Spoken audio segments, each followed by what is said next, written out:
I was talking to someone I coach him one-on-one. And he is a person who runs a small company, small business. And he was talking about how he really wants the light body, third eye, and Dr. Pillai's blessings, things of that spiritual nature. But he says that I don't have any time to uh, meditate because there are so many things to deal with. And he said that, how do I deal with all this and still pursue my spiritual goals? I know all this is temporary. Ultimately, I want God, but how do I do it? And that is the problem with a lot of people, because there's so much to do and so little time, and the difficulties and obstacles are, there. So how do you handle this? I'm going to present to you a model that is there in every religion. And this model is to let God guide you. Let God guide you. And this is the model in India. If you look at the Bhagavad Gita, where Krishna, who is God, talking to Arjuna, who is the human here. Krishna came in a human form, but he was not human. He was God, he was divine, supreme. And then he gave Arjuna a spiritual intelligence. Although Arjuna was not, he was fighting a war, right? He was not there to fix his spiritual problems or spiritual goals. He was really there to fight a war, a righteous war against evil people, very, very evil people who turn out to be his own cousins. And they're very evil people. And then he's outnumbered. He has a very small army. And they have an army 10 times bigger. And they have all the most powerful warriors in their army. And he has a small army with only a few good warriors, but they have some of the best.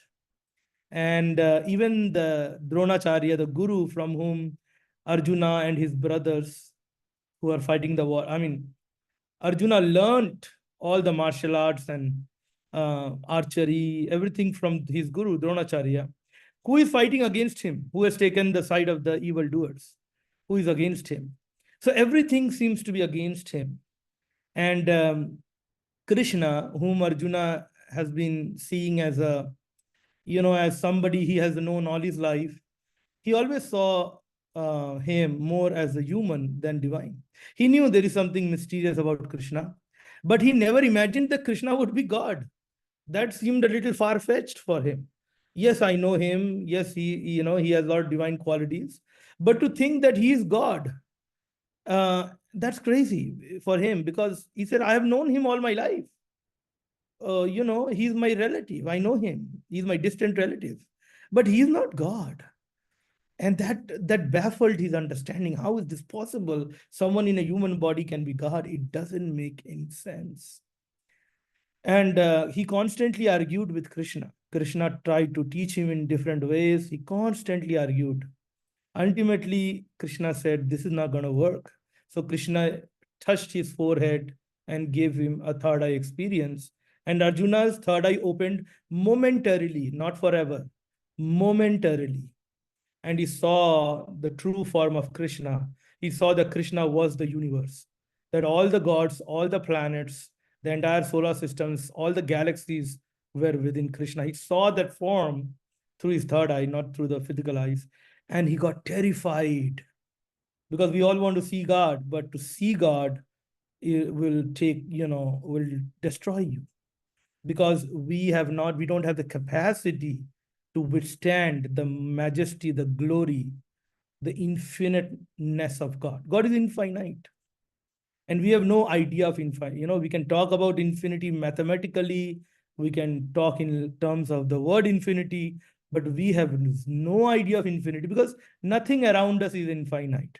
Is there anything around us in this physical world which is infinite? Everything is finite. Everything has a lifespan. Everything dies. So it's all limited. So he was baffled, and he begged Krishna, please, please, please bring me back to my normal consciousness. I can't withstand your power anymore. He freaked out. He said, I can't. That's some of us, right? When we have a tremendously powerful experience, we want to run away from it. So anyway, all this I'm trying to tell you to drive home one point. Krishna helped Arjuna win the war. But what is that? What can we learn from that?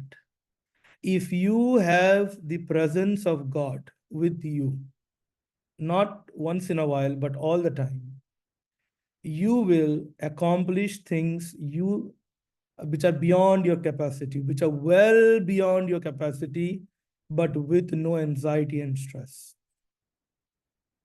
Okay. So, Jesus also talks about the same thing. Jesus said in John chapter 15, I am the true vine, you are the branch, and my Father, meaning God, is the gardener. And every branch that is connected to the vine will bear much fruit. You'll be fruitful, you'll be productive, you'll be successful. But any branch which is not bearing fruit, meaning it is not in touch with him, will be removed by the Father, will be removed by God. And if you are producing much fruit, okay, here is another problem, right? From a human perspective. If you are producing much fruit, he will prune you, so you produce more fruit.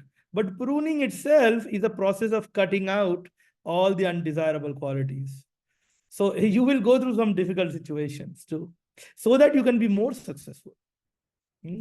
So it is the same thing. If you can remain in the presence of God and learn how to develop the capacity to experience God, you don't have to talk to God.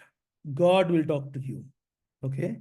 And it is my prayer and my wish that all of you in your own homes every day can create an atmosphere for God, the presence of God. And then you will not have to work very hard to help your friends and family. If you can bring the energy or presence of God to your home, those who live with you will be impacted. You don't have to say a word. You don't have to convince anyone. You don't have to prove anything. If you can bring the presence of God, it's a tangible presence. It can be physically felt. It can be so thick, you can almost touch it. Sometimes it will be so thick. It will be a thick presence, not just some electricity. It can be a thick presence, and that can last for hours, right? But we have to develop our capacity to invite God to that extent. That is how. If you have the presence of Krishna, Jesus, Buddha, whoever, to me, it's all the same. If you have the presence of God with you, you will have rest. You will be relaxed, but you will accomplish way more than you have ever done. So all your life, you have worked hard and you have gotten just a small grape. But if you want a whole vineyard full of thousands of grapes, that only God can do. And for that, you have to learn to be in the presence of God. And that is the Krishna's main message to the world. Fix your mind in me. He constantly, in the whole Bhagavad Gita, he talks about 22 chapters. He talks about fix your mind in me. Why? If you fix in mind in me, what does he say? I will bring you what you don't have. I will bring you what you don't have, and I will preserve what you have. Okay? So I'll put it in very mundane terms. If you have $10, he will preserve that $10. And if you lack $90, he will bring the $90. Or if you have a relationship, he will make it better. He will help you protect that relationship. If you don't have a relationship, he will help you attract a relationship. This is not what I am saying. This is what God has said. This is his will.